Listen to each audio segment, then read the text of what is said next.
Talking with Tiffany. Today we are going to be talking about visible light waves. Guest starring today will be the one and only Isaac Newton. Hi everybody, I'm Isaac Newton. I discovered visible light, and I'm very happy to be here. So Isaac, I heard that you discovered the visible light waves. Yes, indeed I did. So tell me, do they pass through the Earth's atmosphere?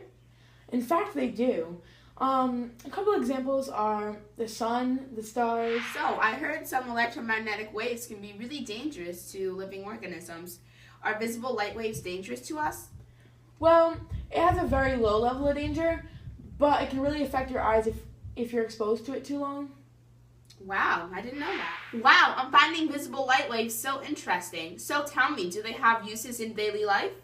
Yes, they do. Actually, some daily used objects are light bulbs, laser printers, and cinema projectors. Would you care to tell me the wavelength range of visible light waves?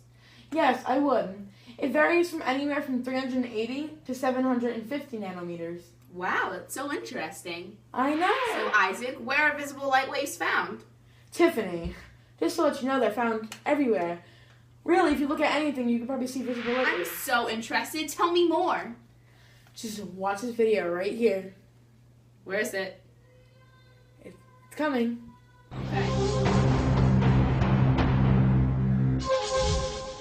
All electromagnetic radiation is light. Visible light is the only part of the spectrum you can see. For all your life, your eyes have relied on this one narrow band of EM radiation to gather information about your world. Though our sun's visible light appears white, it is really the combined light of the individual rainbow colors with wavelengths ranging from violet at 380 nanometers to red at 700 nanometers. Before Isaac Newton's famed experiment in 1665, people thought that a prism somehow colored the sun's white light as it bent and spread a sunbeam. Newton disproved this idea by using two prisms. To show that white light is made up of the bands of colored light, Newton used a second prism to show that the bands of colored light combine to make white light again. Visible light contains important scientific clues that reveal hidden properties of objects throughout the universe.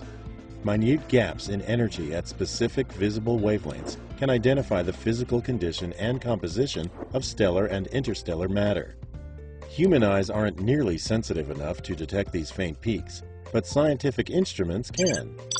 Scientists can learn the composition of an atmosphere by considering how atmospheric particles scatter visible light. Earth's atmosphere, for example, generally looks blue because it contains particles of nitrogen and oxygen, which are just the right size to scatter energy with the wavelength of blue light. When the sun is low in the sky, however, light travels through more of the atmosphere and more blue light is scattered out of the beam of sunlight before it reaches your eyes.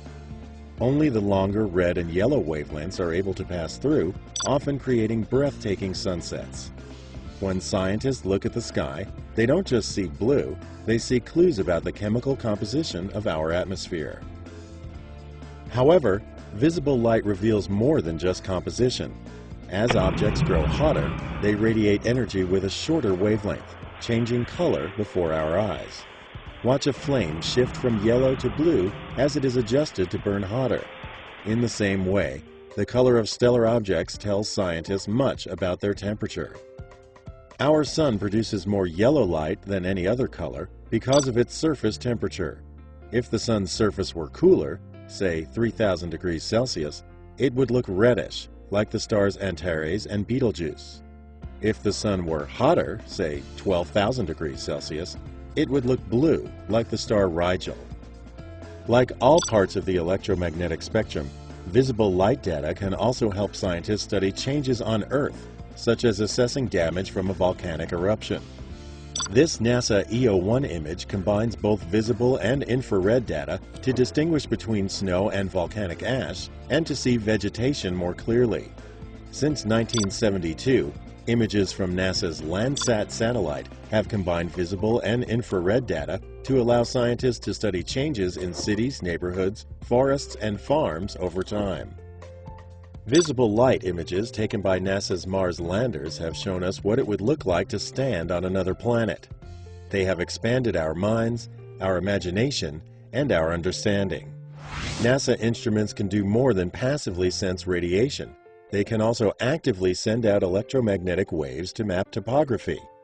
The Mars Orbiting Laser Altimeter sends a laser pulse to the surface of the planet, and sensors measure the amount of time it takes for this laser signal to return. The elapsed time allows the calculation of the distance from the satellite to the surface. As the spacecraft flies above hills, valleys, craters, and other surface features, the return time varies and provides a topographic map of the planet's surface. Back in Earth orbit, NASA's ICESat mission uses the same technique to collect data about the elevation of the polar ice sheets to help monitor changes in the amount of water stored as ice on our planet. Laser altimeters can also make unique measurements of the heights of clouds, the top of the vegetation canopy of forests, and can see the distribution of aerosols from sources such as dust storms and forest fires. Finally, visible light helps us to explore the far reaches of the universe that humans could not hope to reach physically. Using visible light, the Hubble Space Telescope has created countless images that spark our imagination, inflame our curiosity, and increase our understanding of the universe. Come back next week because we are having a special edition Throwback Thursday with the one and only George Washington. Woo!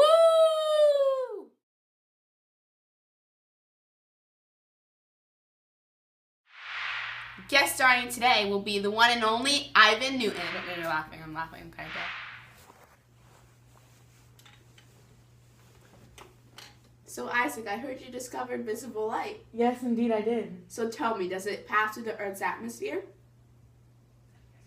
I don't know. I would tell you we could prompt your lines if we hooked it up something, but That's right.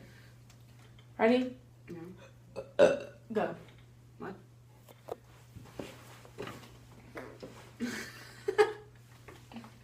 So Isaac, where are visible light waves found? Tiffany, just to let you know, they're found everywhere. Really, if you look at anything, you can probably see visible light waves. Wow, that's so cool. I didn't know that. Hi, I'm Tiffany, and welcome to Talking with Tiffany. Hi, I'm Tiffany, and welcome to Talking with Tiffany. Hi, I'm Tiffany, and welcome